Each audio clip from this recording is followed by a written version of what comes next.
Oh, I've been looking for this. I think I got my swagger back.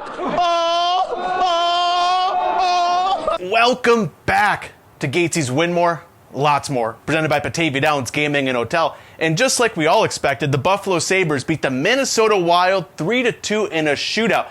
The Minnesota Wild coming tonight were 9-0-1 in their last 10 games, and the Buffalo Sabres have lost their past two. So this was basically a hydrogen bomb versus coughing baby scenario, where the Buffalo Sabres were the hydrogen bomb and the Minnesota Wild were the coughing baby, because the Sabres outshot the Wild 31-24 tonight. And this was a very weird game, and this is something I've been wanting to see from the Sabres for a while. The past two games, it felt like the world was burning around this team, around the organization. Everything that could be going wrong was. And it felt like the game was going to go just like that tonight. The first period, the Sabres have two boneheaded turnovers, two really bad mistakes that end up in their net. First one, Tyson Kozak, who was the first line center tonight. Bad turnover, bad giveaway. Doesn't finish the play. Back in the net, Sabres on 1-0. Wonderful start for the blue and gold. Can't imagine this will be a great night. Later in the period, Alex Tuch, turnover really for no reason, enters the zone, loses the puck. Colten Ellis can't make a timely save there.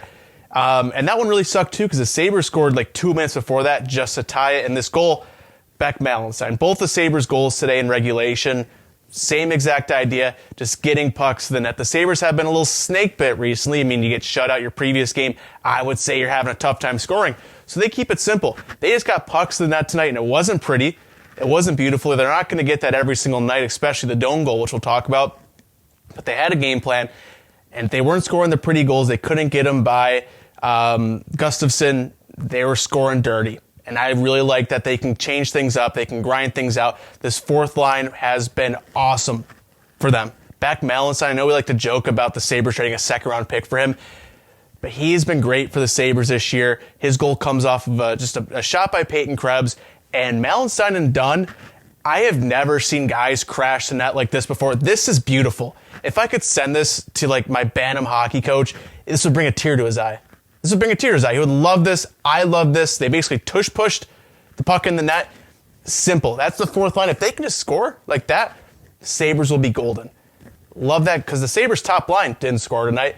The top two lines didn't score tonight. It came from their bottom six, which is awesome. Love that. Josh Stone, his goal as well. Dumbest goal ever. He's never going to score a goal like that ever again. Just gets the puck on net. That's all I do, get it on net. Puck deflects. Matt Zuccarello hits it in his own net. We got to tie a game. It's that simple. The Sabres don't have to do anything crazy to score goals. This isn't going to be an all-the-time thing like we saw with Doan, but it's, sometimes to break these bad streaks, you get the monkey off your back, you just got to get pucks on net. We saw the Sabres, those lines really produce shots on goal. Beck Malenstein, Peyton Krebs combined for 7 shots together tonight. You can't ask for anything more from your fourth line. Alex Tuch, Josh Stone, your third line, they combined for 9, just those two. Now, granted, the whole line did for both because the third guy didn't get a shot on goal, but to see these lines just put pucks to the net, keep it simple, crash the net, and they found success from it. Now they can build off this. They're getting goals. Maybe they can start to mix in some skill again. They're going to be able to hit their spots and move forward, because they're playing the Winnipeg Jets just on Monday. So it's going to be a quick turnaround of playing a good Jets team and seeing they can go from there. But tonight's game was awesome because the Sabres were down early. It felt like this was going to be a long night where everyone was watching the Bandits. Congrats on the Bandits for getting a win on the banner raising ceremony. That must be cool. But they found a way to just survive. It came off the back of Colten Eliis. He kind of had a rough first period where it wasn't, fantastic by any means. He gave up, I think, 2 on 11 shots in the first. It wasn't great, but then he just shut it down the rest of the game. He stopped 22 of 24 on the night. He went 2 for 2 in the shootout. He made the big saves when he had to down the stretch.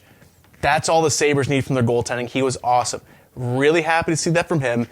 Now the Sabres are in a weird spot. They like riding the hot goaltender. They can't get more than 3 games out of it. So we'll see what they do on Monday. But this is a very good sign for Colten Eliis, where, it wasn't, sexy by any means, because the Sabres also helped him out a lot of times on some goal line stuff. There's some scary plays throughout the game. But at the end of the day, didn't go in the net. That's all he has to worry about. We can take it from there because it's not like the Sabres' other goaltending options are making me feel safe and happy watching them play every single night. Big thing from him. Really happy, especially in the shootout, just found a way to win. And in the shootout, Noah Ostlund wins the game for the blue and gold.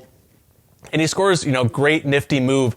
And that comes off the back of the Sabres' 2 goals before that. Tage Thompson, Jack Quinn, waiting Gustafsson out, waiting him out, and then shooting him, beating him that far side, making him stay a little deep. That lets Ostlund score in the shootout. Very happy for him, be a productive member of this team. It's also a good sign having Lindy Ruff put him out there. The Sabres had 4 guys go: Tage, Quinn, Tuck, and Ostlund. So very happy for him. We'll see what happens with Norris coming back. Maybe Monday. We'll see what happens there. And the Sabres' third periods, they've been out shooting teams in the third the past couple games. Tonight they're finally able to score and to get a game even from that. They outshot the Wild 8-3 in the third. Very happy. 32-24 for the entire game. Their PK goes 3 for 3 with a big kill in the final back half of the third period. Their power play goes over 3, but again, their PK continues to, elevate their bad power play just by, making the special teams battle not as one-sided. So PK continues to shine. They had some short-handed chances as well. So very good things for the Sabres there as they look to build towards maybe getting back-to-back wins. And tonight, too, they had some new lines. The top line still isn't anything to write home about just yet. I'm hoping Josh Norris' return can kind of get that elevation from Tage Thompson's game that we've been missing a little bit. So we'll take it from there, but I'm loving this fourth line. Like Beck Malenstein, Josh Dunn, keep them there. Peyton Krebs played really well tonight. He, worked really hard.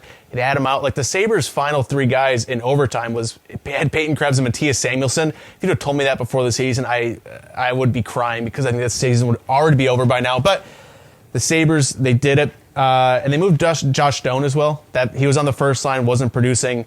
Gets that third line with Tuck, he gets a goal. Again, it wasn't sexy, but he got a goal. He broke a 3-game goalless streak, a 2-game pointless streak. So good for him to kind of get back on the score sheet a bit, get back to his good play from just to start the season. The Norris returning should help round out this lineup just a little bit more. Mattias Samuelsson played tonight. One last thing before we wrap things up. Kind of iffy if he was in concussion protocol, so I'm glad he was in tonight. Again, having him in is good. Wasn't his best game by far, but he's a solid piece of the Sabres team. And the final thing, Crossing Swords, our Sabres coverage for Trainwreck Sports run. We've been trying to do giveaways now for like the 3 years I've been producing content. I think we're 0 for 20. So tonight we're like, screw it. We're just if the Sabres lose, we're giving away $100. If they're going to lose, they're playing the Red Hot Wild. This can't happen because we were legitimately 0 for 20. This was just like Sabres win, get a Tage goal and win, a UPL, and whatever it was, we couldn't get it done. So we played the other side of the coin tonight. If the Sabres lost, we were giving it away. And of course, they won. So let us know if we should be doing this more often, just riding out the Sabres losses until we can give away some money, because we'd love to do that. But folks, let me know your thoughts on this game. If you're still watching, thank you. Please like, comment, subscribe. And if you're feeling generous, we have the Trainwreck Sports Etsy linked in the description of this video on YouTube. We have some solid team shirts. We have some other Buffalo-themed merchandise on the shop if you want to help us out. And we got some holidays coming up as well. So if you want some gifts for yourself, some friends, family, all in the description below. But yeah, let me know your thoughts on today. What's going on next for the Sabres, how you're feeling overall. And I will see you all Monday. Let's go Sabres.